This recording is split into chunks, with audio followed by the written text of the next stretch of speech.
Why? Pray tell? Why am I playing Pokémon on a Friday? It's because I did the stuff. I went shopping, I did grinding using the VS Seeker this time. I found the amulet coin. I got the Oaks Aid to give that to me. I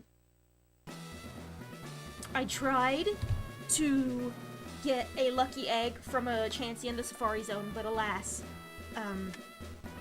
the Chansey I caught did not have one, and it was such a pain in the ass that I just decided I didn't want to deal with it.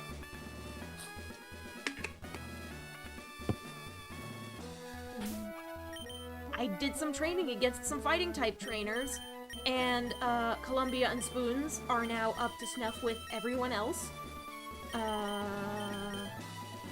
And Nimbus knows Shockwave now, and I'm gonna give you the amulet coin. I'm gonna give the amulet coin to everyone in the first party position, and I am going to stall them out with healing items.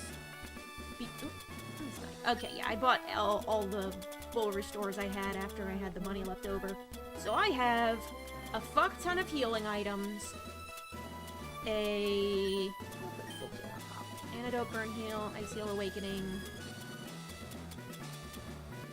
My Paralyze Heals. Ethers and Elixirs, Awakening, Ice Heal, Paralyze Heal, okay. Put it on top again. I got some full restores, I got some max potions, I have a ton of beverage! And I have a ton of revives. So, I should be good to completely heal, aside from PP, between every single fight, and some during. So, let's begin. Let's try to actually take on the Indigo League. For real this time. Scoot my mic a little bit closer to me.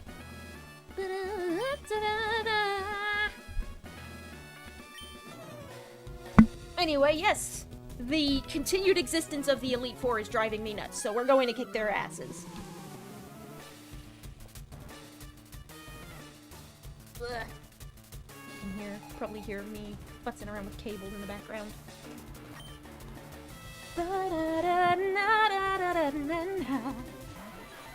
Alright.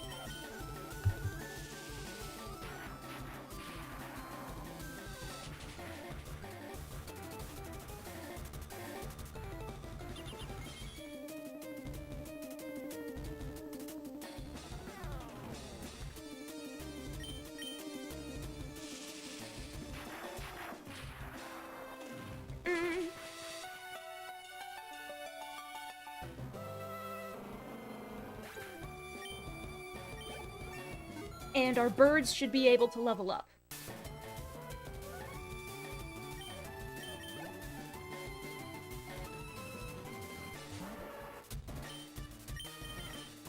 Use Rain Dance.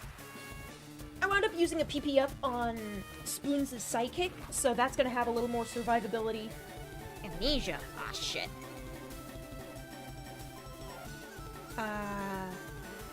I should have figured that kind of setup was gonna happen. With a sharply raised special defense, it'll probably take 2 shots to take him out. Yep.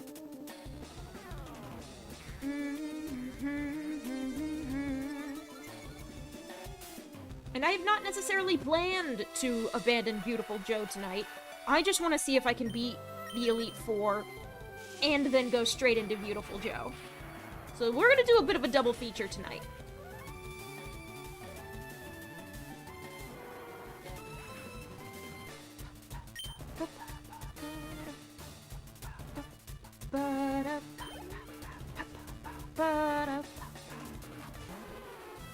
It's still raining, right? Safeguard is down. Yep, it's still raining.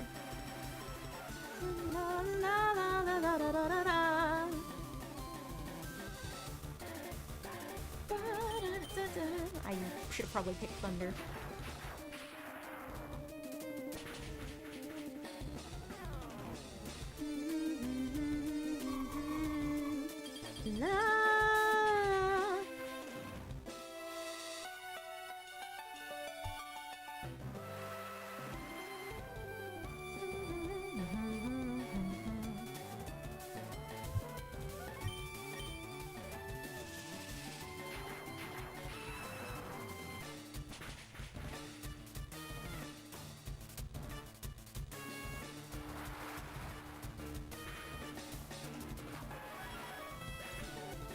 I kept hitting Shockwave when I should have picked Thunder. I'll be fine, though.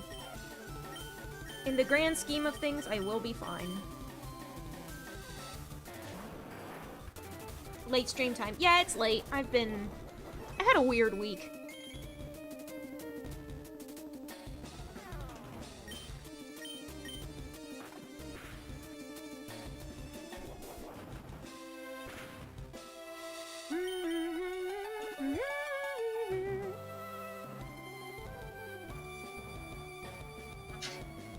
Yes, healing items.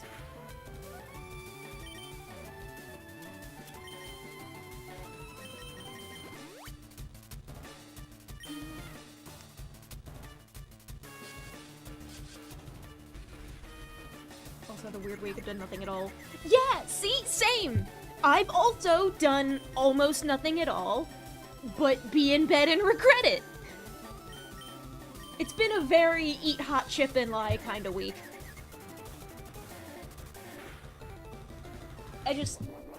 I've been waking up super late. I haven't been super productive in stuff that I could be doing.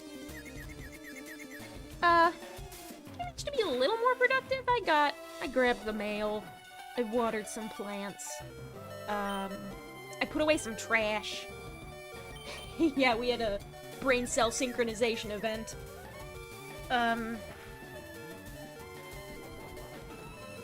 I stayed up super late last night, probably later than I should have, and definitely later than I needed to. And I was just kind of like in a weird place mentally, just kind of bummed out. And I, worked to counteract the general misery of being up past my bedtime by, by looking at the user manual for a giant-ass printer that I now own.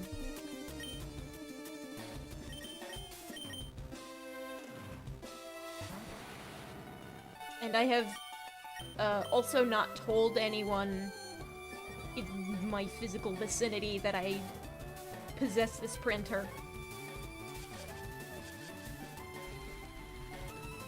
So, if anyone walks in and they see this giant fucking, like, 50-pound nice-ass inkjet on my shelf, they're gonna go, what the fuck did that come from? So, yeah. So you guys are learning the art of not sleeping. Unfortunately, yes. Regrettably. Honestly thinking some of it was running out of my vitamin D supplement, like, yesterday. Oh yeah, I forgot how low vitamins can cause being lazy. Should probably go get some. Yeah, is it? I probably have, like, all kinds of vitamin deficiencies. I know I have, like, some kind. Well, I have a daily probiotic. Do I have a daily multivitamin? I might have a multivitamin lying around. I might have to, reinvest in the concept of nutrients. I would have done more streaming this week. Like, even just, like, VIP behind-the-scenes shit. If I had been in a slightly less weird headspace. But, alas, the headspace was weird. And I had a hard time, peeling myself out of bed. So the most I've done in terms of productivity is just, like, get through some content that I had been stashing in the background for a while and wanted to play. I'm gonna Thunder Wave you. God damn it! Well, at least it's not, she's not gonna knock me out. So... Oh, that's right. But, yeah. I did some... Well, like, some of it was, like, me, like, futzing around in LeafGreen, trying to find a lucky egg. And then at some point I just gave up on it, because I felt like I wasn't really getting anywhere. And doing boring shit with pet sites and also watching a lot of YouTube. Going through all of my, like, watch later shit.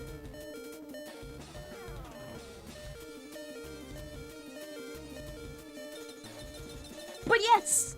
Even though it probably took me longer than it should have, I am now streaming tonight. I forgot Spoons has recover. That should be helpful, actually. Given up on going through my watch later. Never give up! Pick out, like if you have an entire series, you can pick that out and watch that series.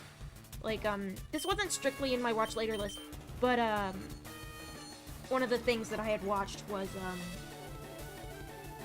all of Wayne Radio TV's, Half-Life Alyx, but the gnome is too aware. Gnome edition. I don't think it's actually fun. Fun? It was very fun. I don't think it's actually finished. I just got a fucking... Swear to God. Every single piece of software ever comes with adware these days. It fucking sucks.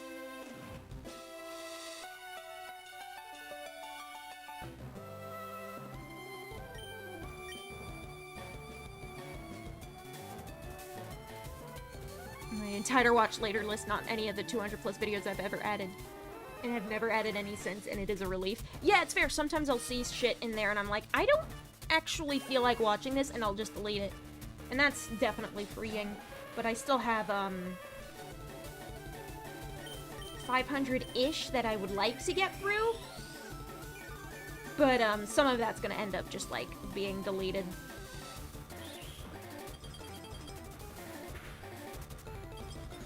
I'm frozen! Also, Spoons... It feels like Spoons started this fight with, like...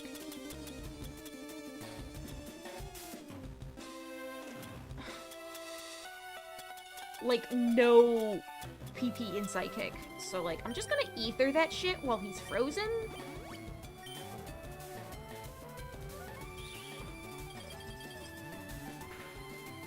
Yeah. I think my watch later list got up to, like... Buddy is out and down for the count. Rhea... Spoons is frozen. I'm just gonna use Spoons being frozen as, like, an excuse to heal some of my other dudes. So I can bring Buddy back in because he resists Ice Punch. He's vulnerable to Attract, though. But then I could also send out Rhea. Because if I don't switch into Rhea, then I won't get that instantly, I get fucked by the Ice Punch. So I can actually, even though Jinx is probably gonna outspeed me either way. I'll figure it out, But Attract is going to be a problem. Rhea will be immune to it, but she is weak to both of Jinx's normal types. I think Jinx's only attacking move is... Ice Punch? I think it was Lovely Kiss, Attract, and maybe, like, Confuse Ray or something? But, I think my watch later list got up to, like, 700 some videos, and I eventually started, shaving it back down by, like, finding whole series that I didn't feel like watching.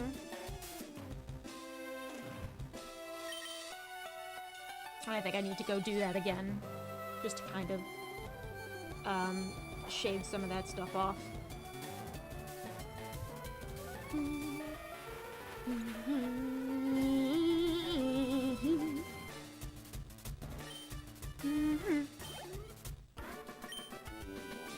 And we win! With the I think did I get a Calm Mind off? I think I did, and that's why Spoons managed to carry us. I'm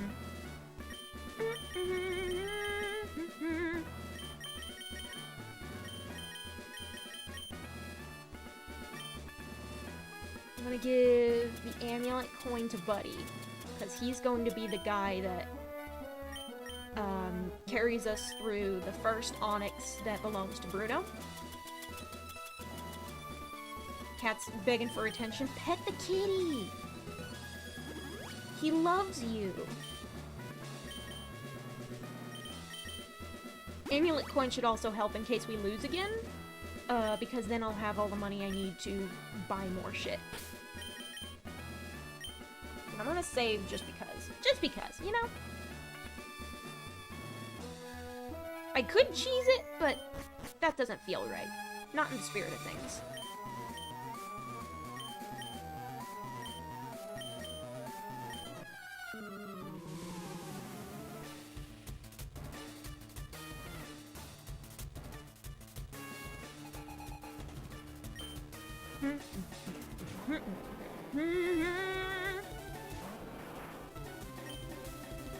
I think one of the big things that's taking up a lot of videos in my watch later list is the Runaway Guys playthrough of Metroid Prime, which I've been putting in watch later so I can watch them do that, but not watching so I don't spoil Metroid Prime for myself, because I do want to play that myself with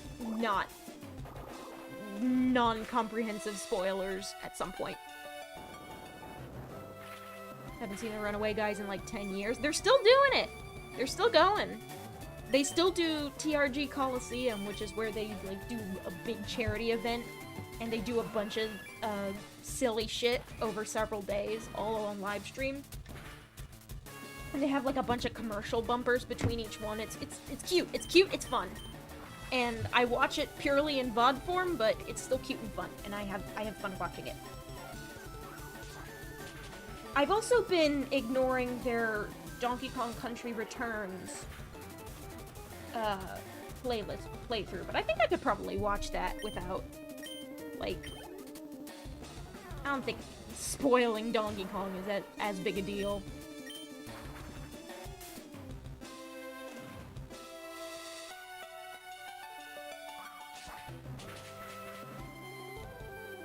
Introduced you to Dokapon. Oh, neat! It's nice to see, like, how a lot of older, previously difficult to get games are slowly coming out on Switch. We are likely to get cross-chopped to death repeatedly. Alas, I do not have citrus berries to use.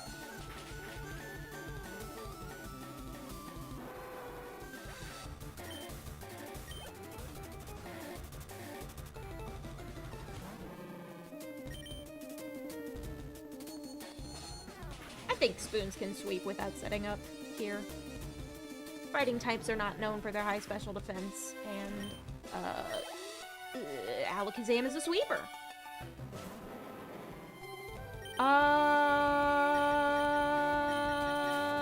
Buddy. Get surfed, idiot.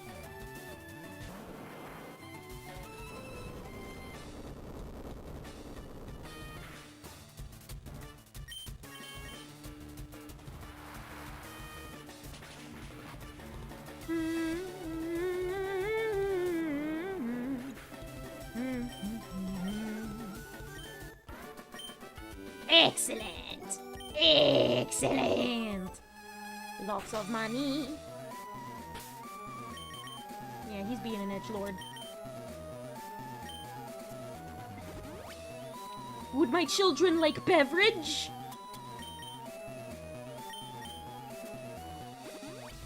I imagine the market dude on Two Island is probably going to eventually have lemonade that I can buy in bulk, so I won't have to go to the Celadon department store and have to mash buttons. But,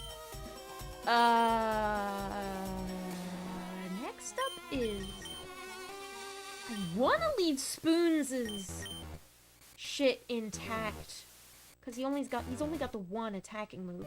I want to leave that intact for the fight with Aiden, because I want to be able to take on his Venusaur. I want to have both Columbia and Spoons ready to take on his Venusaur.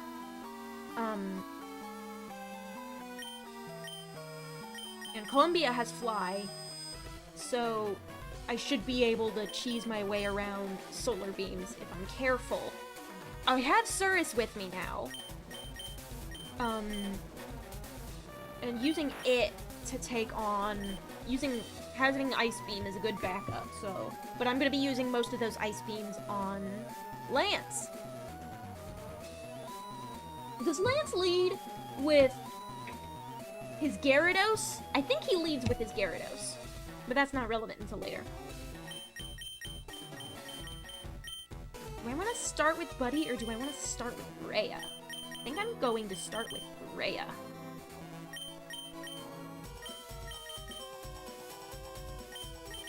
And then we have poison types to deal with. But I'm gonna give the amulet coin back to Spoons for this one fight.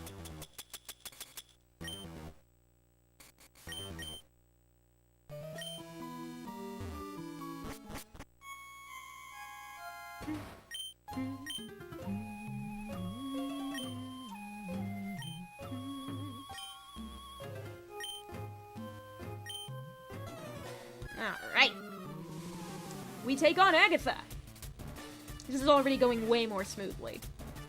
Especially because I have healing items. It really was just the power of money. I just had to go make some pocket change off of other trainers.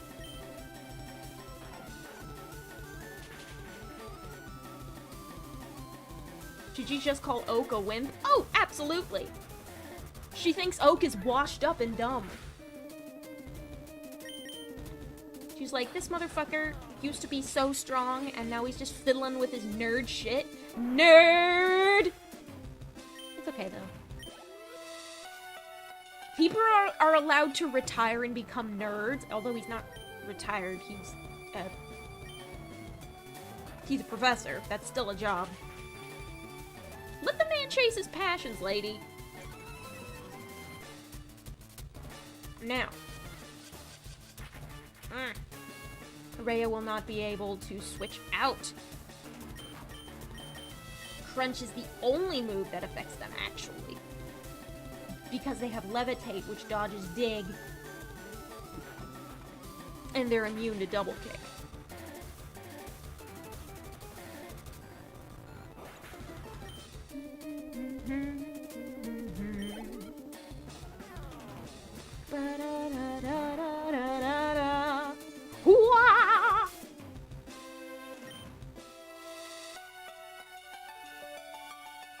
None of those words are in the Bible.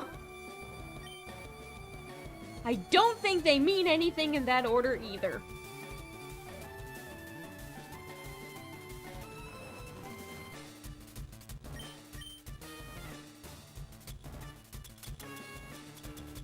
I am asleep. Oh, this is the Dream Eater strat, because she's a poison type. So they want to take me the fuck out with Dream Eater. Or Nightmare. One or the other. You know we will just out-awakening each other, yeah? I have 10. And Chesto Berries. And 6 full heals. Ma'am, you will not outspend me.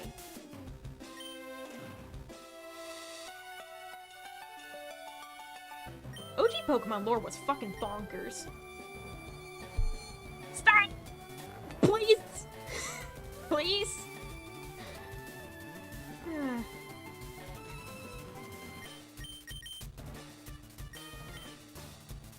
I can do this all- well, I can't do this all day. I can do it for 10 turns.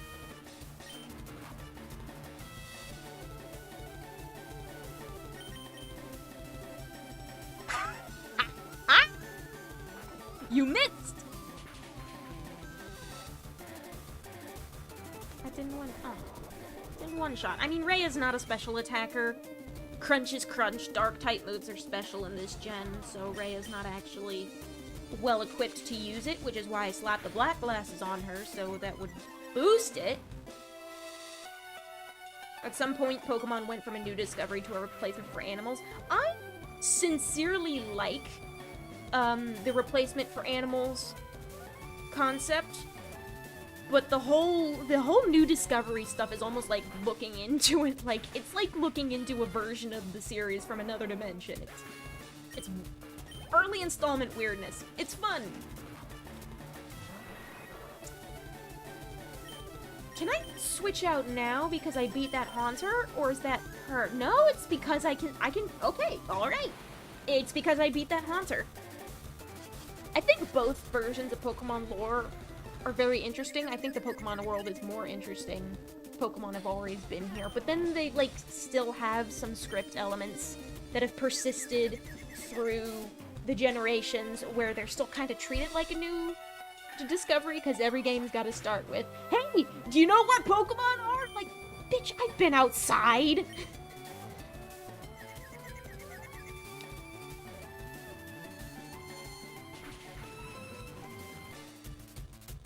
least if we're, South America was canon, if I remember correctly. To me, it's still canon in my heart.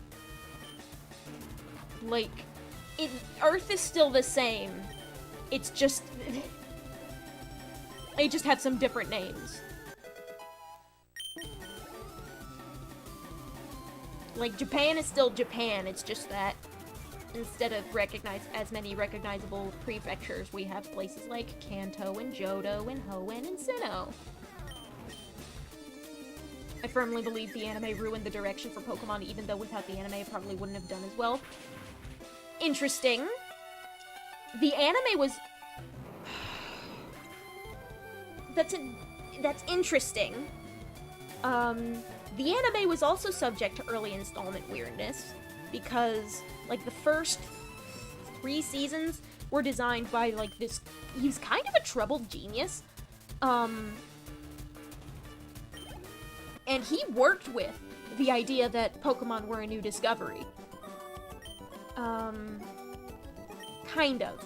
But, like, the third... I think he did, like, 2 movies, and then he had a plan for the third. But, like, he had a plan for, like, the finale of the whole Pokemon series, where a real-ass T-Rex skeleton would awaken from the ground and start heading towards civilization. And, like, it would also result in, like, a Pokemon revolt. And Pokemon would start talking, I think. But, like, there was an implicit acknowledgement in that idea that Pokemon weren't always around and real animals also existed in some form or another. What Pokemon South America has besides Mew? Well, we're just going to have to wait for the Pokemon Company executives to take a vacation there to find out. And unfortunately, that seems less likely than some other places. I've noticed that the places that Pokemon regions get based on tend to be, are just, like, fundamentally more tourist-friendly. Because they're based on the execs visiting there. The executives went to the US and based Unova on that. The execs went to Hawaii and based Alola on that. They went to Europe, they went to France and England and the whole UK, I imagine, and Spain. And unfortunately, real-world politics offer some limitations on the safety of travel to certain parts of the world. And God, I would hope that, like, I would hope we would still get Pokemon regions for those places eventually, yeah? It's just, the cynic in me wants to say that those will be, like, pushed way off into the future until we have no idea what the hell is going on. No, I don't need that. That was a weird stream of consciousness sentence that didn't actually mean anything. They're gonna be pushed off into the future, way off into the future, until they've, like, run out of other places to visit, basically.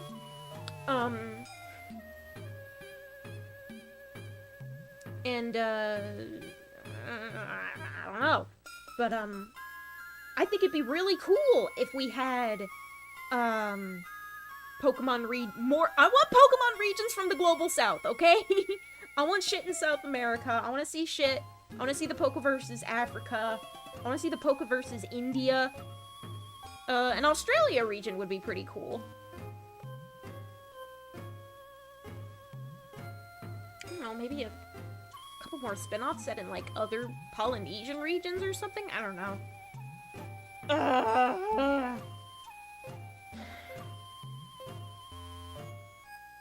I do think we could probably see Mexico sooner rather than later, which would also be really damn cool. And I say that because the same principle was used for Sonic Adventure. Sonic Adventure looks the way it does because Sonic Team went to Cancun and like went to see some Mayan ruins and beautiful beaches and just kind of vacationed in Mexico. So like it is possible. The Pokemon version of Australia is Ultra Space. The Pokemon version of Australia is Australia. They just have Ultra Space on top of that. Next Pokemon game better be Pokemon. We took our time in Pokemon. This game took 3 to 4 years to make. God! We won't. That's not gonna happen, but God, I wish it did.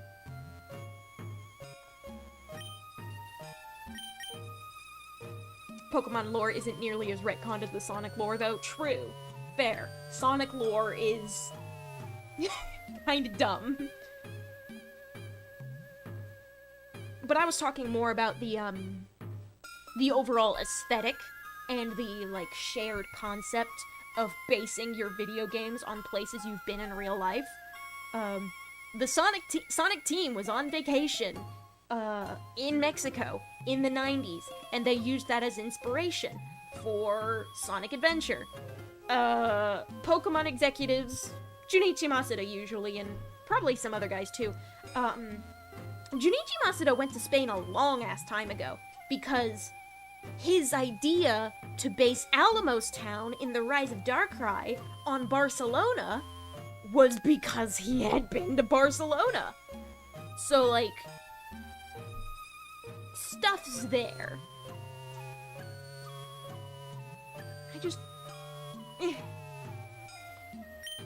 Honestly, it's fun to think about what they could do for the next generation, but also, oh my god, I do not want them to make the next generation yet. I don't think even Sega knows what's going on with Sonic. Yeah, you're right. That's why they hired one of the guys who does the IDW comics, because he actually does seem to have some idea of what the hell is going on. It's funny, the American Sonic lore actually made sense, and then they had to retcon it for Sonic Adventure, and then whatever fucking reason the recent Hollywood movies use the old American lore. Yeah, it's, well, not quite the old American lore, it's a little different, because there wasn't an apocalypse that turned Earth into Mobius, but, I think Sonic lore is we're just going to have to acknowledge that Sonic lore is, like, kind of in flux, despite wanting to tell, like, pretty significant, lore-heavy stories. And, the clarity of how things fit together, and what events happen where, and how all these realities slot together is just not going to be super clear. I think he leads with his Gyarados. So I'm gonna lead with Nimbus.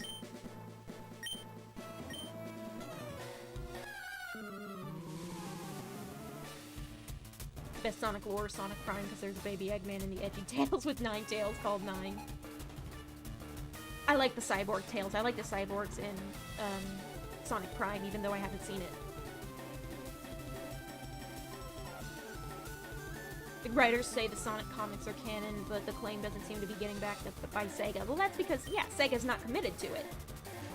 But they did hire one of the guys who did write for the Sonic comics to write Frontiers.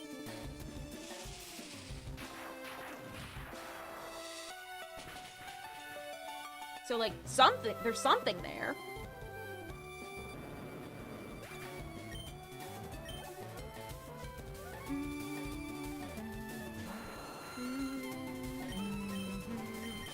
I'm just gonna go for Shockwave, even though it's probably gonna knock Nimbus the fuck out. Because Nimbus doesn't need to be awake for the entire fight, I think it's okay if Nimbus faints. Oh, I got Hyper Beam. Shit. The guy also managed to add a line in Frontiers about one of his characters technically making them canon. Yeah, exactly! Like, the guy they hired to write the guy from the comics they hired to write Frontiers is going to write it assuming the comics are canon. So, because that's just how he rolls, because that's the lore he's been working with all this time. And you know what? I respect it. I personally wouldn't do that if I were in that... would I? There would be things there where I would do. Like, it's very small offhand things. But, the kind of things I do put way too much thought into are my favorite Nintendo games. I don't expect to be hired by Nintendo to work on the lore of Nintendo games, so I am unlikely to make one of my OCs like a random NPC you can fight. Just like a trainer, maybe like in the Battlefront. I'd fucking push for the Battle Frontier to come back, but like I'd make one of my dudes a battle tower NPC. Why not? He also made someone who was never canon with some throwaway dialogue. Styx? Styx from the Sonic Boom continuity. Because Sonic Boom's a wholly different continuity. But, they had the exclusive character, Styx. She's orange. I think I don't know if she's a raccoon or something. Yeah. So I would say, I think it's fun when you take characters from non-canon continuities and bring them into canon, even if their histories are different. So I'm perfectly okay with the concept of Styx being canon. Styx is a badger? Okay. It's sometimes hard to pin down, Sonic character species. Are you gonna get all 8 different DLC bonuses for Sonic Superstars before the game releases? No. I haven't even played Frontiers yet. My fucking copy of Frontiers has been rotting on my shelf. I want to do the fucking bullshit that I was considering getting up to with the whole entire Sonic series before I do anything with that, so I'm gonna attempt to play those first before I try to buy more Sonic games.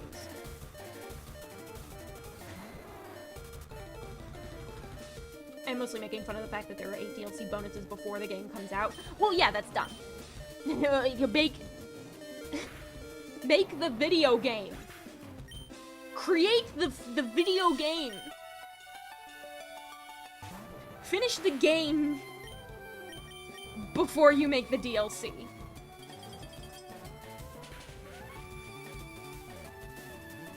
DLC is when you already have an install base amongst your friends and fans.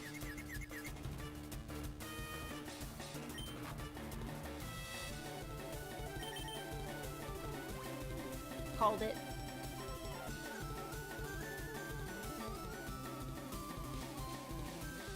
We are now immune to stat debuffs for the next few turns.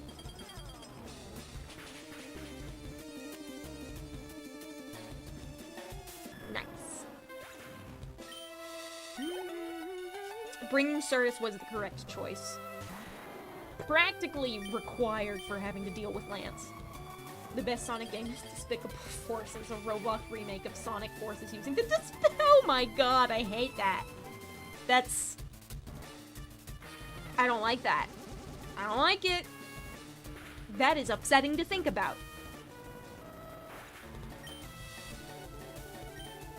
Alright.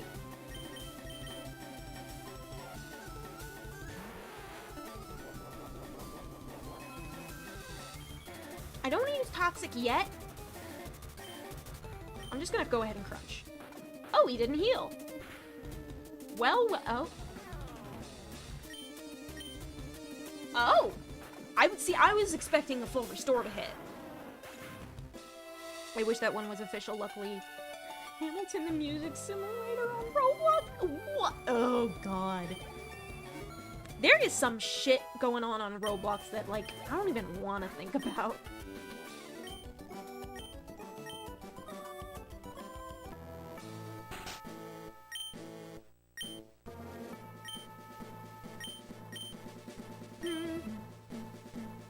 Writers also really like bringing back random machines that were destroyed. Like, why would Eggman rebuild $1 billion mech just to lock it in a garage somewhere? Eggman Eggman probably is the kind of guy to have more of a justification for that than other characters, because he's got an ego about that shit.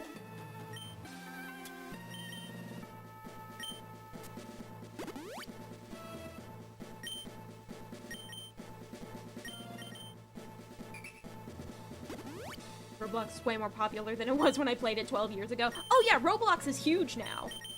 But like, some of the games there are like completely inscrutable to me, and also they have like a reputation for financially exploiting developers who are also children and refusing to take responsibility because dev teams will deliberately congregate off Roblox because the Roblox forums are fucking impossible to communicate on. Actually, didn't they take the forums down?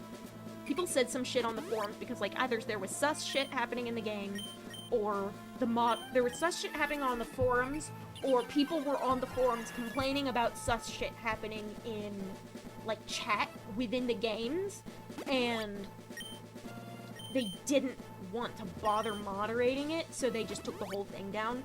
So now it's a mess.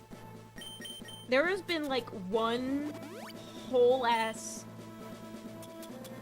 game that I have been even remotely interested in looking at, and that's, like, whatever the fuck, Sonar Games is doing. But also I've heard that they're kind of dicks, a little bit. And, like, I'm not gonna go out of my way to make a Roblox account to play one game after I found out that the developers are just a little bit shit, because I have other games to play. Like, at that point, it's like, that's more, if I'm no longer super certain I want to try it out, then that's more effort than it's worth. Anyway, it's time to fight our rival!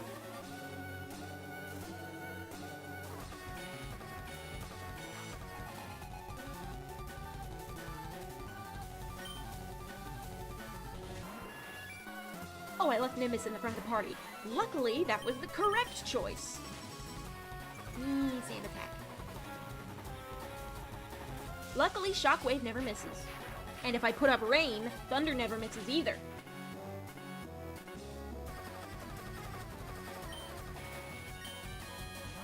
Oh, smart.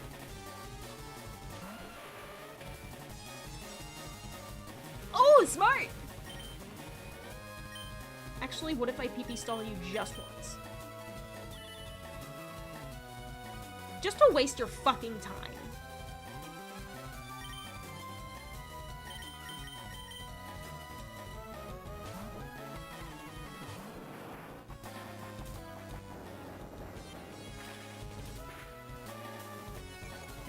Slow. I am slow now. But I still outspeed. I still outspeed.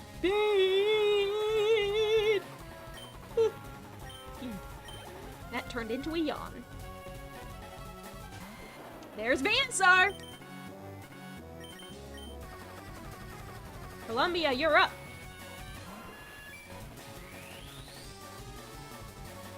I think Venusaur outspeed. Well, Venusaur could outspeed Columbia when Columbia was like level 46. Now, Columbia is actually fast enough to be reasonable about it. Oh, shit! Oh, that's gonna be a problem. That's definitely going to be a problem. I'm going back into the sky. Thank you very much. Goodbye. Oh, I could have whirlwinded it, actually. Synthesis! Oh, the strats! The strats! They're smart about making your rival smart with his starter.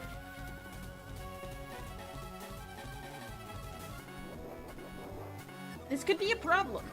Sunny Day, Growth, Synthesis, and Solar Beam. Actually not too bad of a lineup. Oh! No, wait, hidden abilities don't exist yet. You have Overgrow, not Chlorophyll. Anyway, goodbye and fuck you.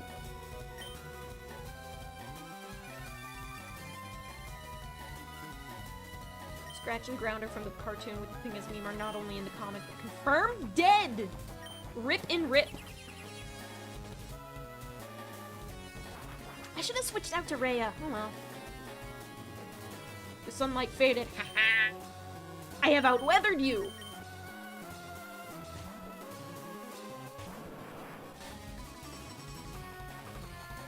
Possibly death. Not quite.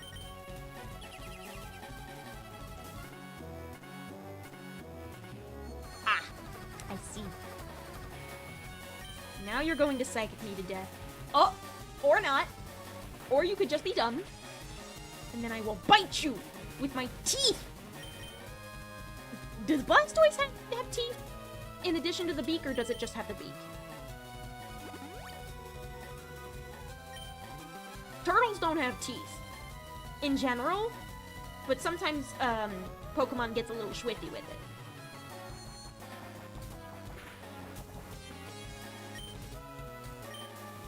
Blastoise has guns for teeth.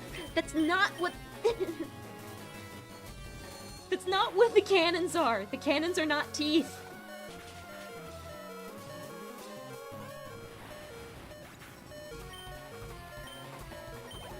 Woo! Who's next? Venusaur is back, baby! Switch out again.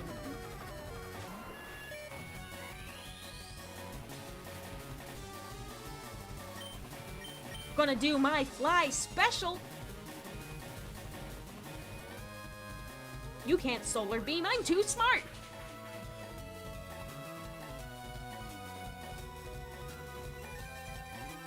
This could suck. Oh yeah, synthesis. That's right.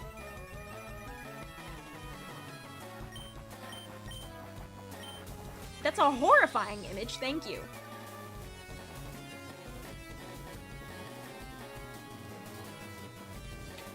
It didn't pop up on the actual stream until after I reacted to it. There's an Arcanine, right? Whirlwind can't miss, can it? Oh, there you are. Hi, Gyarados. I think I let Nimbus faint.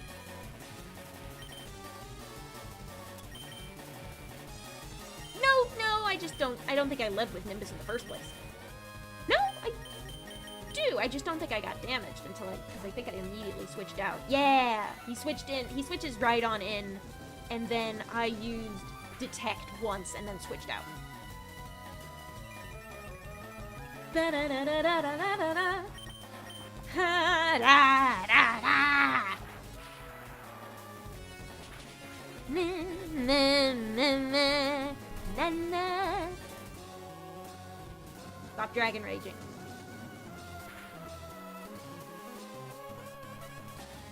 What if rain? You use full restore.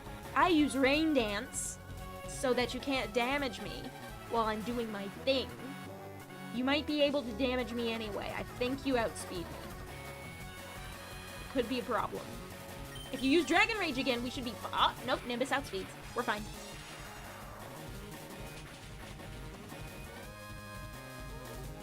If I just take advantage of the double weakness plus Thunder, then we should be good, and we are. Now who's next? Pidgeot. Hello, Pidgeot. Goodbye, Pidgeot.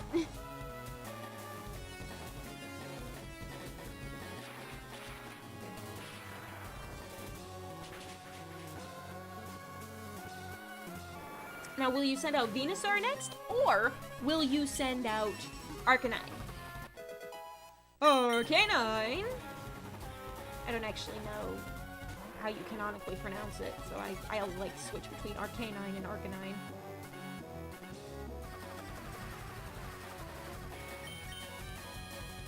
Fast. Speed. Ah. Okay. Buddy is low on health. But he's got the moves I need. And it's raining.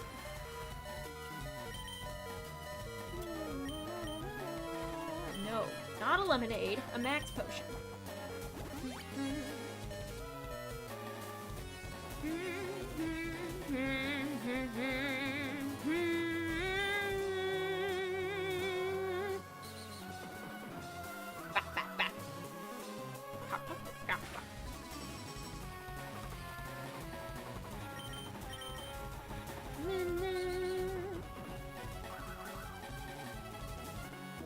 Does extreme speed have in this generation?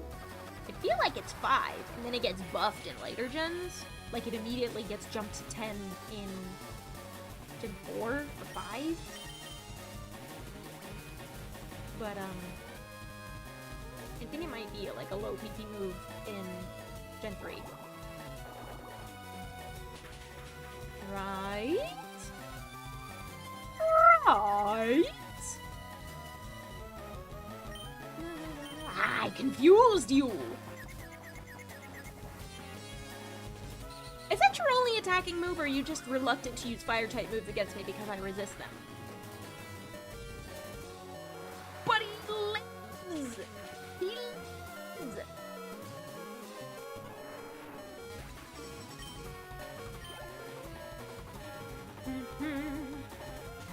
Starter v starter! Easy win. Yeah, when you know what you're doing and you have a ton of healing items to back you up between fights, and you have a team that's roughly on the same level as the rest of the Elite Four, I think I'm just gonna take this Solar Beam hit and see what happens. Ha! Cirrus resists it. So I am not as invested in not getting hit by a Solar Beam with Cirrus as I was with Columbia. We win! Victory is ours!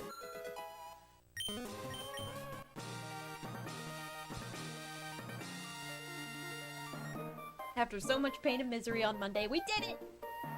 All I had to do was take 5 and do some off-stream training and save up some money from battles, and we did it!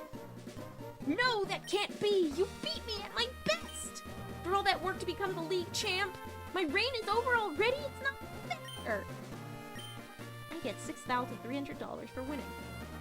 Why did I lose? Never made any mistakes raising my Pokemon.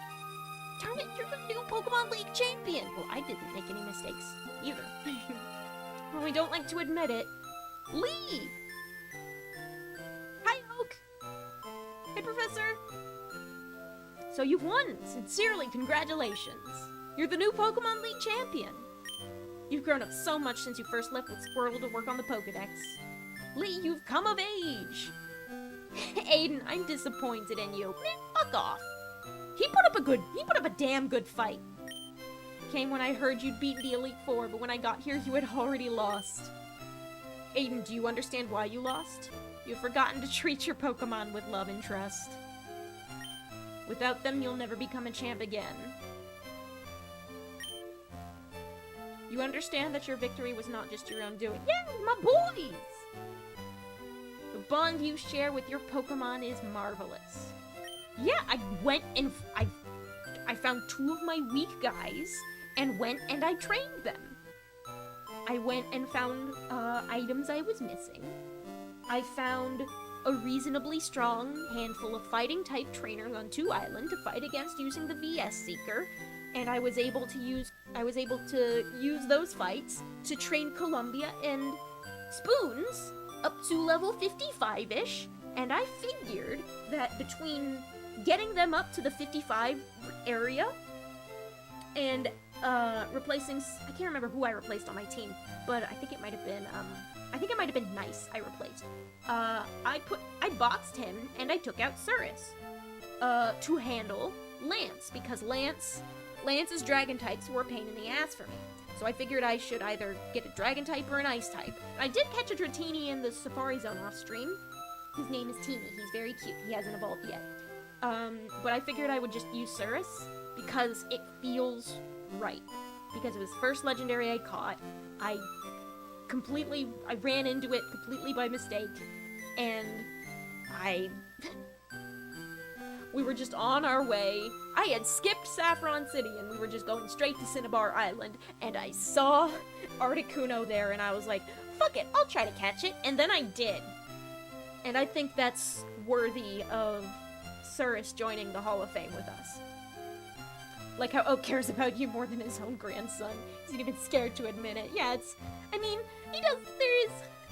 90s writing, but I definitely think there's like, my man, I'm disappointed in you. You lost.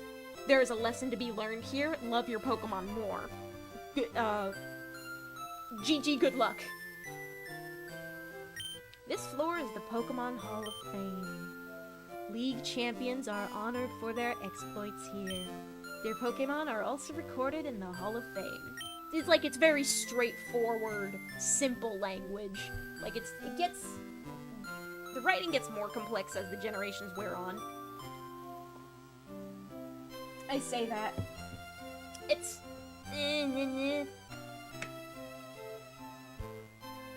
They've gotten a little bit... They fumbled the ball a couple times. They've knocked it out of the park a couple times. This definitely feels like a game made in the 90s where, like, actual, like, JRPG storytelling wasn't super high priority. Like, this is no Final Fantasy by any means.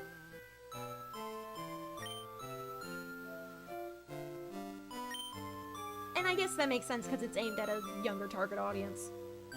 And now, as the generations have worn on, there are people who have grown up with Pokemon and who are now adults who can understand these things. And so they're trying to sort of straddle that line between strictly a children's game and more of an all-ages game that have messages that are good for kids to understand, but like that are good to tell kids. Some of it's bad. Sword and Shield fumbled the ball pretty bad. Whatever the fuck was up with, what was his name? Chairman Rose? His motivations didn't work. Leon's reaction to it didn't work. It needed more time in the oven. No, First Fantasy was the first Dragon Quest game. Get it together. The main story of Pokemon Sword and Shield, well, the whole arc with Hop and the other rival guy, I can't remember, Bede? Yeah, Bede or Bede.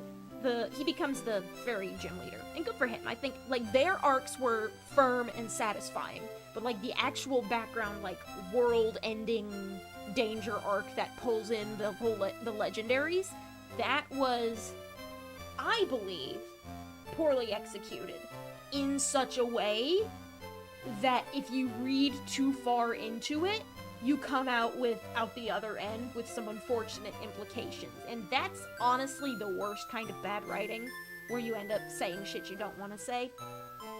I'm saying that because because of the failure to put detail into the fucking Sword and Shield story, it makes Leon look like a climate change denier. It's so dumb. This is somewhere in the middle fantasy. Imagine if they actually made Z and finished the X and Y story. God, imagine! We were so close. And see, that makes me worried about stuff. Like, I really liked Omega Ruby and Alpha Sapphire. I think it was a fun twist on the original story. A lot of it was new. A lot of it was different. I appreciate that a lot of it was different, actually. There were some things I missed, and some things that I was confused by, but like, they told a sorta kinda new story with a lot of the same story beats. You and your Pokemon are Hall of Famers. I'm gonna start letting the credits roll so I can continue rambling over it. We can do that, and then I'll continue my rant about, Pokemon stories. da da da da da da da da.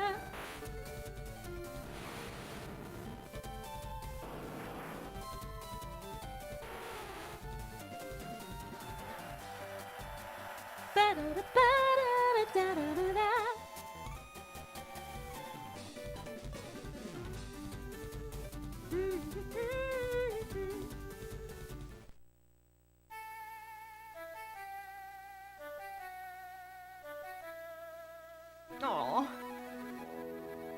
He'll get over himself. He'll grow and learn.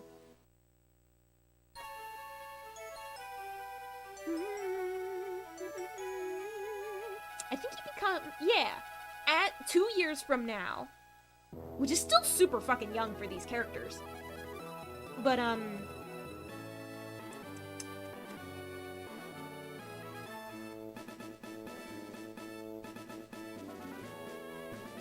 this is a cute credit sequence. Yeah, he becomes the Viridian gym leader because Giovanni fucks off to nowhere. I wanted to talk about Pokemon stories. I liked Omega Ruby and Alpha Sapphire. I think Pokemon X and Y were shafted. We needed Z, and then Z didn't come out. Like, I almost want to compare the Pokemon X and Y story situation to Disney Star Wars. X and Y definitely felt like it was half-baked, and it would have benefited from the story fully resolving and us figuring out what the shit was going on with Zygarde and sort of filling out the whole rigmarole. I liked the overall concept behind Pokemon X and Y. X and Y's core story with the whole, the ultimate weapon, the fucking, whatever the hell AZ had going on. But, like, Lysander's motivations did not make sense to me. He just kind of decided that he wanted to live in a paradise with, like a chosen elect that he handpicks. Oh, he's taking the pose like the original art on the boxes! That's cute. I like that. That's real cute. I respect that a lot. And the reason I compare Pokemon X and Y situation to TLJ and the Disney Star Wars is that TLJ was very pretty, and it started a lot of interesting plot threads, and then there was the absolute travesty that was the fucking Rise of Skywalker, and it retroactively made TLJ worse. Like, I thought TLJ was fine when it came out, but, like, what it needed was a proper, denouement to its, the proper denouement to its stories. And, like, I feel like taken as a whole, Disney Star Wars was always, like, Episode 7 was just A New Hope again. And, like, you could tell that they were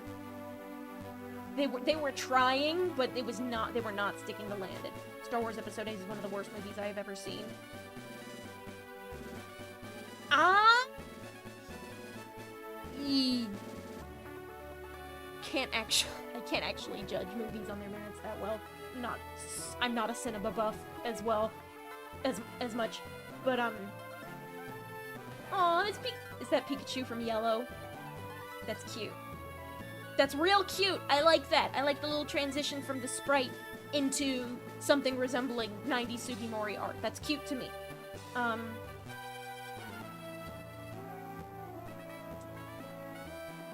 mean, I guess I can't really say that. I can't really super say anything useful because, I've never been a huge Star Wars person to begin with, so, like,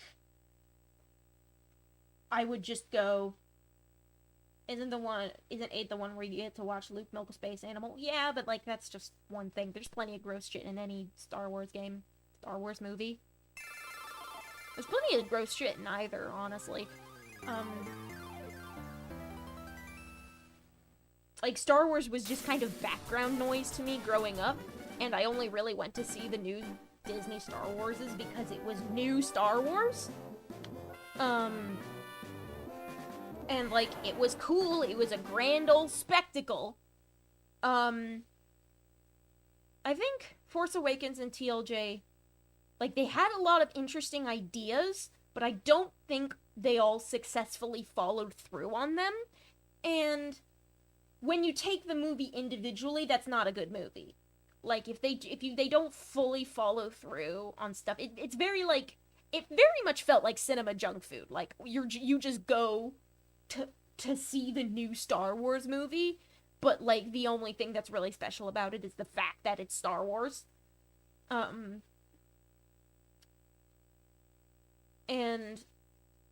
TLJ was very visually impressive. They did a lot of cool, like, spectacle things. The space ram that broke established hyperspace rule. True, but also it looked cool as shit. And sometimes, looking cool as shit can be more important for a piece, a work, than strict lore compliance. And I know a lot of Star Wars people are all about strict lore compliance, and I know that's, like, a thing. And I'm annoying about strict lore compliance in the things that I like, too, but not strict, because I'm a fucking Kirby fan. Like, they're just making that shit up as they go along, too.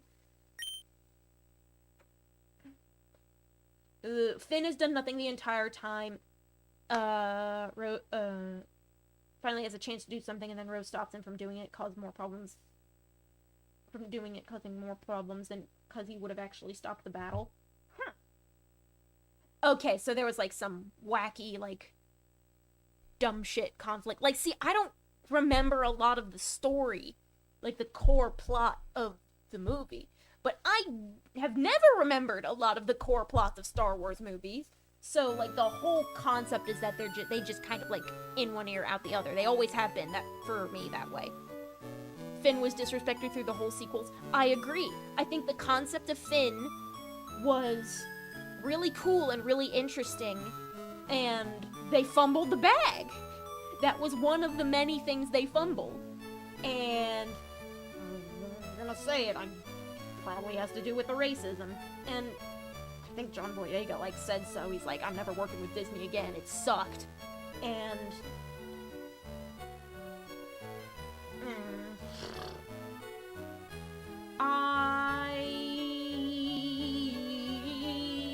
But, like, the idea is, what I'm saying is that I'm comparing it to Pokemon X and Y, where they had a chance to take all of these elements and follow through on it, and while the movies by themselves, like, I also want to compare it to Madoka Magica Rebellion, because that was also a very controversial movie that not a whole lot of people liked, and a lot of people were mad about. And people were pissed because of the structure, but I actually really like Madoka Magica Rebellion, but it's another transitional piece. And with Star Wars Episode 9, they had the chance to follow through on a lot of the details they brought up, and had the potential to sort of make the shit was going on with those first two movies worth it, and then they didn't. And not only did they fail to follow through, they also went in the opposite direction, and so it retroactively made the entire sequel series feel like a waste of goddamn time. And it just, like, I just kinda sat there going, what? Really? Like, it was butts and seats because it's Star Wars for Star Wars' sake, but I'm not going to invest my time in any, like, future Star Wars media. Because, like, I thought the prequels were cool, but, like, aesthetically, and that's also because I was, like, what, 5 years old? I liked the cool aliens. I didn't know what the fuck the Trade Federation was. I couldn't follow the story for shit. But, like, that has kind of always been what Star Wars has been to me. So, like, I feel like that, my first real experience being, one, like, the prequels did a good job of making me feel like there was a lot of shit going on in the background. Once again, I was like 5 years old. But then I like grew up watching my brother play the Old Republic RPGs, Knights of the Old Republic. And that did a lot of really cool and interesting things. And, like, I just see that, and, like, my conception of Star Wars becomes cool.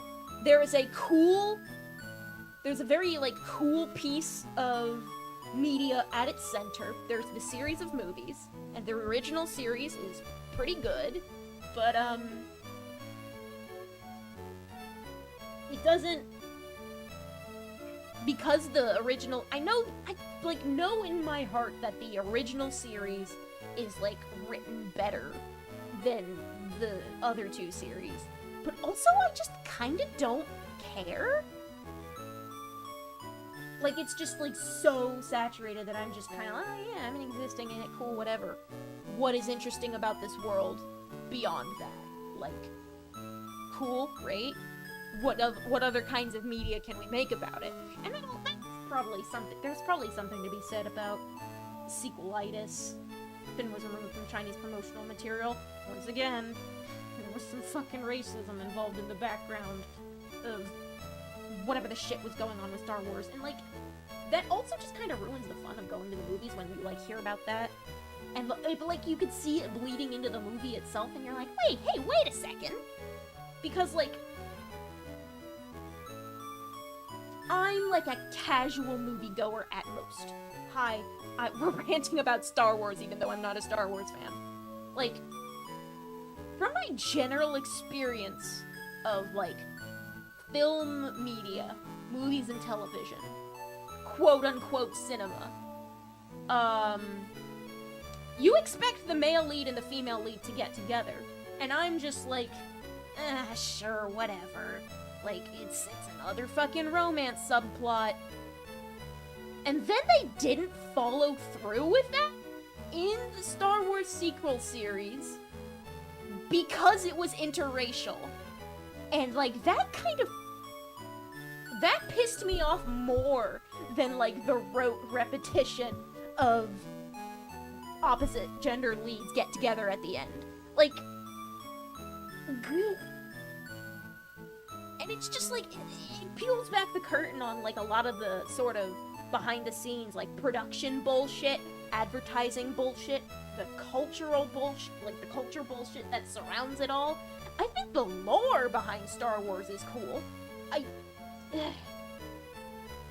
But that's because I grew up, like, marinating in the concept of there being a whole bunch of background lore in the movies that we don't see, and I think that the fact that like, exists in that universe is cool, and it wasn't super well utilized until, like, after the sequel series came out and fucking lit up the internet with Flame Wars. But, like, Mando is alright. I've heard good things about Andor, but also, like, these are not my Blorbos.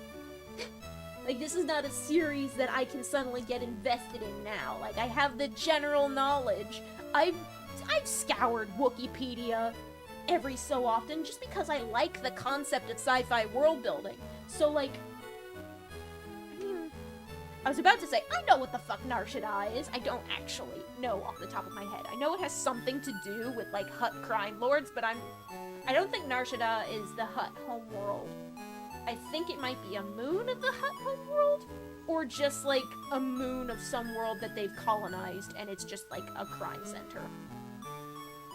But, like, shit like that is interesting. You could tell a million stories about it, and Star Wars has told a million stories. But, like, after a point it becomes oversaturated, I'm just like, cool, that's a thing that I can appreciate from a distance. And I do appreciate it from a distance. But when the core of it, like, the core media is, like, not as good quality as it could have been, like, that kind of makes me less invested in the rest of it. And also, I like sci-fi, but when you get, like, big spectacle, like, space opera type sci-fi, like, you don't get a whole lot of it. And because of the way, like, advertising and brand stuff does, like, because of how people want money and brand recognition and marketing and all that bullshit, people just make more Star Wars, and, like, other sci-fi tends to get buried, and other sci-fi that doesn't get buried is, like, it's cool. Like, the Avatar series is cool. I like the first movie, but I like the first movie more because of the lore rather than the actual plot. Because the actual plot was like, white guy gets naturalized in a Native American tribe, except actually it's in space this time. And, like, the language, like, the fact that there's a conlang is really cool. And the fact that there is, like, all of the biology stuff, that is really cool. And, like, I could spend hours, like, reading a fake biology textbook. I think that shit's fun, and that's a lot of what I enjoy in, like, I've been really Pikmin brain lately. I'm gearing up to maybe start, playing that soonish, rather than later-ish. You're an extreme Star Wars geek. I know the story about that guy who tried to sell Obi-Wan drugs. Daniel Seabold says, I'm very deep into Magic the Gathering's lore, but don't care at all about the gameplay. See, that's another thing. I will, like, read, properties, I'll read a property's, yeah, Professor Oak can look at my, my Pokedex. Follow me. He's probably gonna show me about the Sevi Islands. So, like, I will just, like, look at the world building of series I'm not into just for fun, because I like world building, like, as a creative field. So I'll, like, browse Wikipedia, or I'll browse the Magic the Gathering wiki, just to, like, look at shit. Like, I mean, I don't fully know about Magic the Gathering lore beyond, I know Phyrexia, I think it's Phyrexia. I know Phyrexia is a thing, and, like, generally horrifying. I know about the Eldrazi, and I think slivers are really cool. But I'm not about to pick up the game. I'm sure some of my IRLs would like me to pick up the game, because I know at least one friend who actually does enjoy Magic the Gathering. I have gotten so fucking off track. I wanted to talk about how I feel about the direction of Pokemon's writing. And because I was commenting on it, like, there's, like, a really basic, like, early Pokemon games are just super basic in their storytelling, and they grew in complexity over time. And I started ranting about the attempts at complexity in X and Y, and we almost had something good, but it fucked up. It failed to stick the landing because Pokemon Z never came out. And I was comparing it to Star Wars. And I was saying TLJ was made retroactively worse by The Rise of Skywalker. And I also brought up Madoka Magica Rebellion because it was super controversial and a lot of people hated it. But I think it's because it's an unfinished piece of the story. And this is a thing that I've, like, worried about with Pokemon, because you've noticed as of, actually, I can't really say if it's, like, if you can fully say that it's, that Sinnoh fully got shafted in the remake cycle, because instead of getting something like Omega Ruby and Alpha, I know I've ranted about this multiple times on stream before, how I wish Sinnoh had gotten its own ORAS, but didn't. But also, we got Legends Arceus, and, like, it's not the same to me. I still would have liked Sinnoh to get something like an Omega Ruby and Alpha Sapphire of its own, but it didn't. It got a straight remake, outsourced to a game arts company, of the entire game's original code ported directly into Unity, with a few changes in mechanics. And the main thing that I am enjoying them for is that I am finding not hacked shiny Sinnoh mythicals, and that is important and special to me. I need to go back and work on my Darkrai hunt. But what I was trying to get at is that a story needs to be able to stand on its own. You need to not be able to just, like, shunt off the rest of it to, like, the next game or the next story in a series.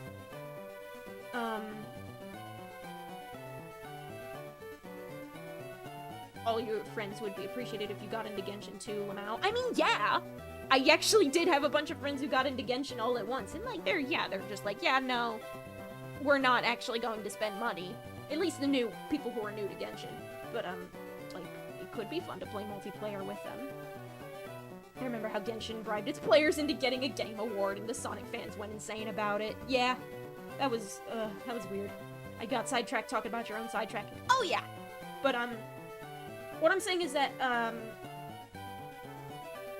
I feel like pieces of media should work to stand on their own.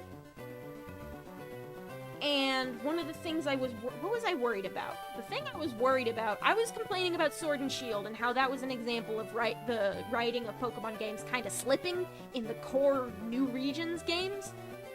They bounced back, plot-wise, with Scarlet and Violet. I think the story is pretty decent, all things considered. Penny's whole plotline is a little weak, but it's weak in the kind of way that you would expect, like, that sort of subject matter to be dumbed down for a child audience. And also the fact that there were 2 other plots. And one of them was, like, the basic gym-hopping, I get stronger and fight the champion plot, which has always been pretty sparse. Anything interesting that Pokemon could do is going to be tacked onto that on the side. Unless you're Legends Arceus, in which you're telling an entirely new story. And I wanted to say that has got me worried about the remake cycle, because I brought up X and Y, because I was hoping in my heart of hearts that remakes would be Pokemon X and Y Salvation. Dietrich brought up Pokemon Z, and I was like, yeah, you remember that Pokemon Z came out? It was, like, going to, like, finish the story, and then it never came out, and I was so fucking mad about it at the time. And I'm still, like, grumbly about it, which is why you've seen me fucking go off about it for 20 minutes. Oh boy, Pokedex time. Grants, what's with favoring Lee over me all the time? I went collecting more Pokemon and faster, too. We can both do this, Aiden. It's not a fucking competition. Actually. I wonder if the Gen 1 rival's competitiveness has, like, anything to do with an uncomfortable home life, so he's, like, constantly seeking his grandpa's approval. But I feel like I wanted to say that remakes have dropped in quality because BDSP is not as good as ORAS in, like, the creativity and interesting new ideas and interesting spins on old ideas department. But we also got Legends Arceus, which is like miles away, not only better than, like, Omega Ruby and Alpha Sapphire in terms of bringing old, like, new spins on old ideas and, new ideas entirely, because the entire thing is, like, a totally new take on the concept of Pokemon. Not a totally new, it still has, like, some of the core functions of battling in there. It's like, it's got turn-based battling, but, like, being able to just toss balls at wildlife you see to catch them is, like, really nice. So, it makes me really worried.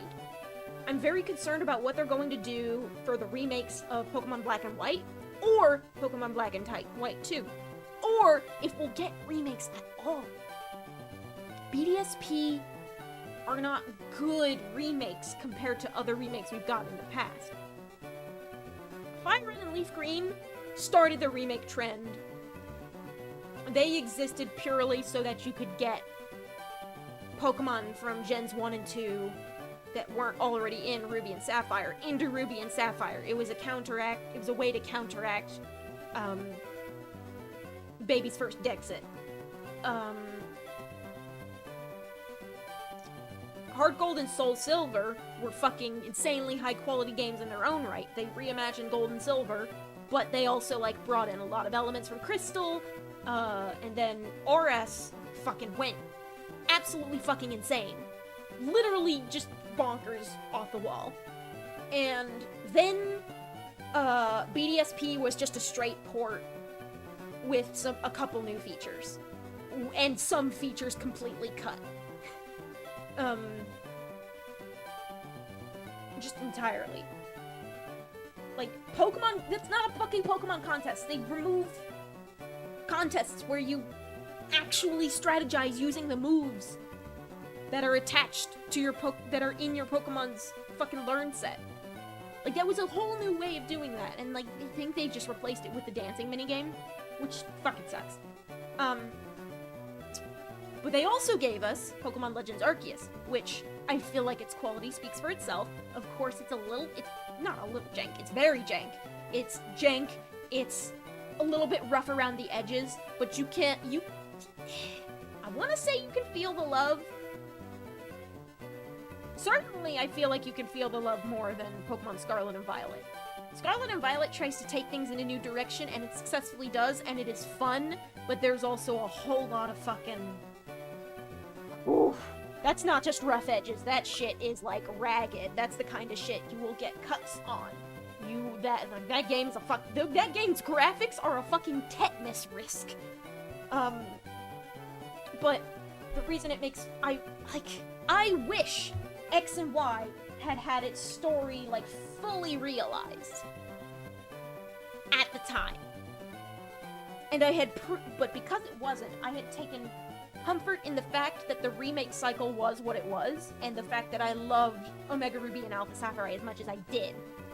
Now I'm not so sure. And I also worry about the state of remakes for Pokemon Black and White. But they could just buck the remake trend entirely, and we could still get something really, really good. They could avoid ruining the Gen 5 remakes, and they could fix where they went wrong with the Gen 6 games, by taking a more holistic approach, less outsourcing remakes to do something experimental, and more bringing the whole concept of remakes back together with the B team that made Legends Arceus. And I think we'll get let's go Espeon Umbreon. Is that the Coliseum remake? No. But I think we would get more mileage out of, say, Pokemon Legends Kyurem than we would, say, out of a Pokemon Deep Black and Vast White, for example. And my issue with X and Y is wholly in the execution, and my desire to see it fixed relied wholly on the remake pattern we had seen up until until and including Omega Ruby and Alpha Sapphire. And now that remake trend has been bucked, where the actual remakes are not that great, but we also get something else on the side, now we don't even know what could come next. But, now it also possibly means that I might never get to see X and Y stories properly fixed, which is what I wanted. They need to release Z, what they had in mind for Z, in the form of the Gen 6 remakes. That's what I believe in my heart. And I feel like Pokemon Legends Zygarde would be something totally different. I feel like it would just be a new story entirely. And I would love to see a Pokemon Legends Zygarde, because I think Zygarde got shafted hard, unfortunately. But also, I don't, because my issue with X and Y was the execution of the story, I want to see the exact same story executed better. And that is just a regular remake. Yes, Z was going to be a thing. There's, unused data in the depths of X and Y that references maybe Z. There was a reference inside of the code for Pokemon that came from Pokemon Z, Cause they have like little markers that say like, oh, this Pokemon came from this game. If you trade stuff between games. And Z was going to be a thing, and then it wasn't. And there shit happened, and that's yeah. So now that I've gone on my rant about, I got sidetracked and to talk about fucking Star Wars world building related to the Floette form. Yeah, well, first of all, we should have been able to get AZ's Floette at all. But also, they needed to take the outline of their story and, like, shuffle things around. Because in the released product that is Pokemon X and Y, Lysander's motivations don't really make a lot of sense, and they seem just, like, really spiteful for no goddamn reason at all, even though he's kind of, like, written and portrayed as a sort of sympathetic, like a sympathetic villain a little bit, even though, like, that doesn't make sense. He's like, oh, I want shit to be beautiful, but unfortunately I have to kill everyone on the planet except for my friends, and also all Pokemon, and he cries about it, and I think, like, that scene of him, like, saying, oh, this is not possible, like, tell me about the man's ideology a little more. Like, I know he's Poke Hitler, like, that's the premise of the guy, but, like, Pokemon story, like, they took a stab at more complex storytelling. They stuck the landing with Pokemon Black, White, and then Black 2 and White 2 as an expansion on it. Hello, fantastic artist, I'm ranting about lore. And you force your friend to come say hi, or instead of hi, it's kitty face, but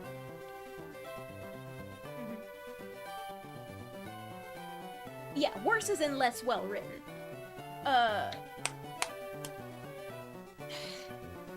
They wanted to continue that streak of, like, growing their writing skills in X and Y, but all of the interesting shit about the story is unbalanced and backloaded, and as a result, I don't know, it made Kalos feel kind of empty and uninteresting to me.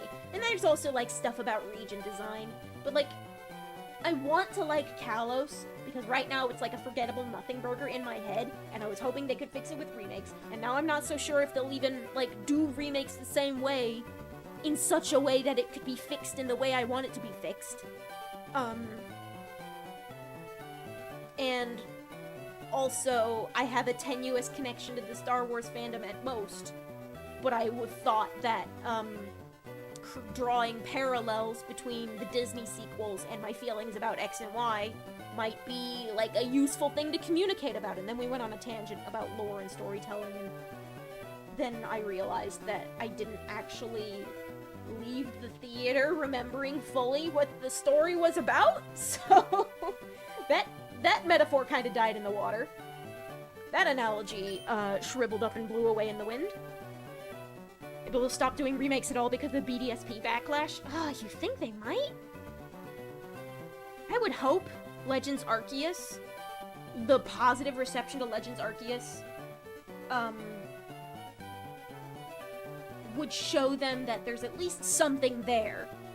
But, like, execs are execs, and they never seem to actually put, like, 2 seconds of thought into why something fails. They just see something fail and they go, oh, we're not going to do the entire thing anymore, when actually the problem wasn't that they did the thing, and that the thing was secretly bad all along, even though we used to like it. It's that they did the thing wrong, and they could do better next time. They could do the thing right next time, but they won't, because they don't want to take that risk. You're not counting LA as a remake? See, yeah, that's... I hit the... Like, I don't want to count it as a remake either, because BDSP is the remake. Legends Arceus is a new experience, but I think the fact that Legends Arceus is like one, it's extremely daring for the Pokemon franchise itself, more so than other games. Maybe Legends games will replace the remakes. See, that's the thing!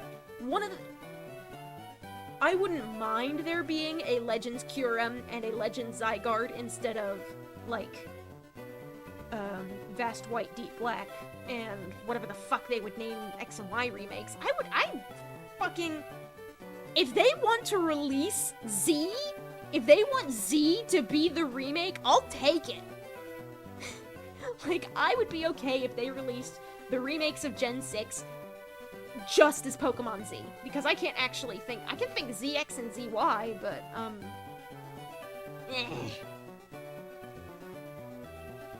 But, like, that's the thing. That's why I'm still worried about the remake cycle, because my rant about X and Y, like, me wanting it to be fixed is dependent on them doing a more traditional style of remake instead of replacing remakes with Legends. Because I don't think Legends Zygarde is going to be, like, what I want out of a quote-unquote fixed Gen 6. Okay, I think I might actually play a little, like, done a whole bunch of ranting. I've just, like, let my dudes just kind of sit around. I think I want to do a little bit of Sevi Islands before I sign off and move to another game. And pop back on. What if we discuss LeafGreen? What about it? Is that like a bit because that's the game we're actually playing? Or is that like a genuine thing, like, hey, these were the first remakes, but interesting to note that they picked red and green instead of the red and blue that were released in America. They kept that consistent between the East and the West, as opposed to the early installment weirdness of the third version actually being the version that got international release. The one island is here. Hello. Are you the guy? Do I get to talk to the guys here? The fact that I'm allegedly playing it. I'm modifying the network machine.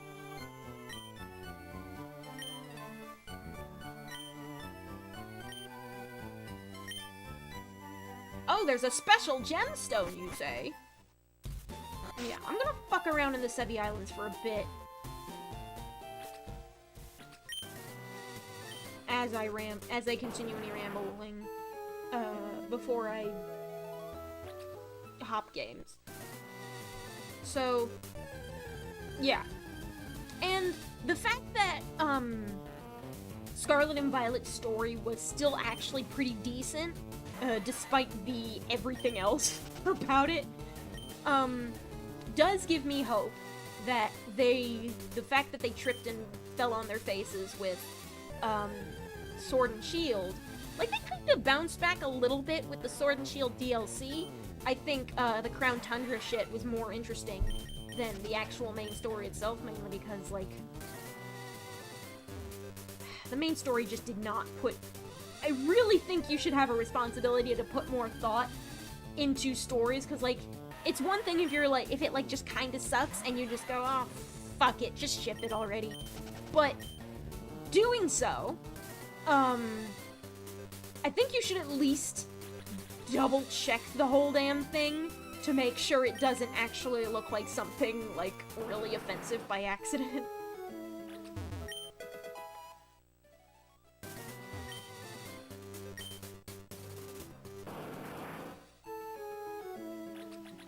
Lowercase m's look weird in the game font. Correct.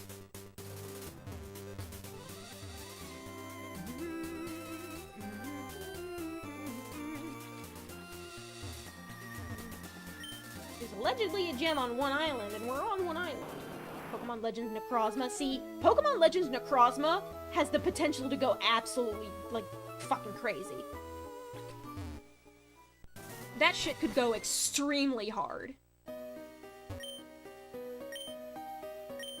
I don't have anyone with strength, or...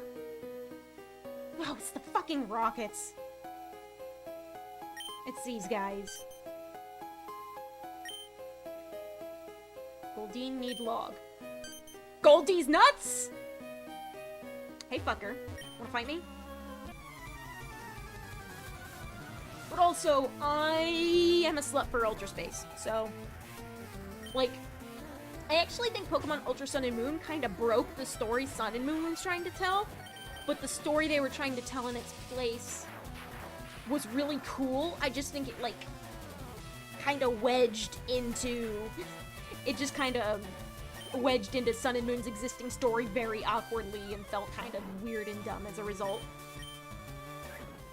But I still really like it. And that's why I have a big-ass unfinished fanfiction about, the Ultra Recon Squad and a dossier they have about, like, every Ultra Beast they've ever discovered. Because I like that shit. And that ties back into my interest in, like, weird background lore and shit. I like it when a world feels bigger than everything you can see in it. I think that shit tickles my brain. I like that the Pokemon world is bigger than any one game you can play it in. You can play any one Pokemon game.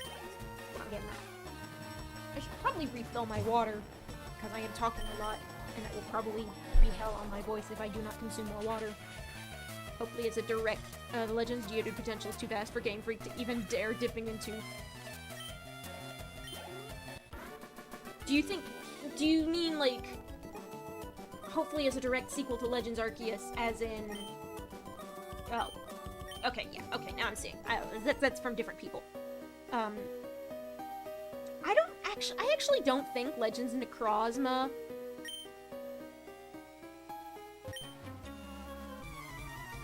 I don't think Legends Necrozma would work as a direct sequel to Legends Arceus. I think it could, but... well, I'm biased. I'm the one with the fucking... I'm the one with the giant fucking unfinished fanfiction that goes into the fucking lore of the people who are still living in Ultra Space. So, like... I would want Pokemon Legends Necrozma to be, like, set in a different time period in a different place. Perhaps within Ultra Space itself. On the off chance we get an entire dex full of Ultra Beasts, that would be fucking insane, but I think it would be really fun. I almost think that's too bold for Pokemon. I don't think, like, they're playing it a little less safe than they usually do. But I don't think they would play it that risky. I don't think they'd go that far.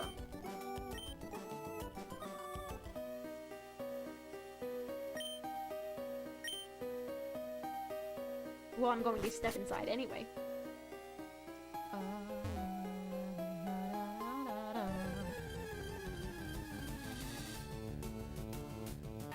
Food. Should probably switch out my main dude. It'd be cool if Ultra Space had its own version of humans. Well, I'm not sure if this has actually come up in the fic that I've been writing, but, like, why would it have to be in the same time period and location? Well, that's the thing. I don't think,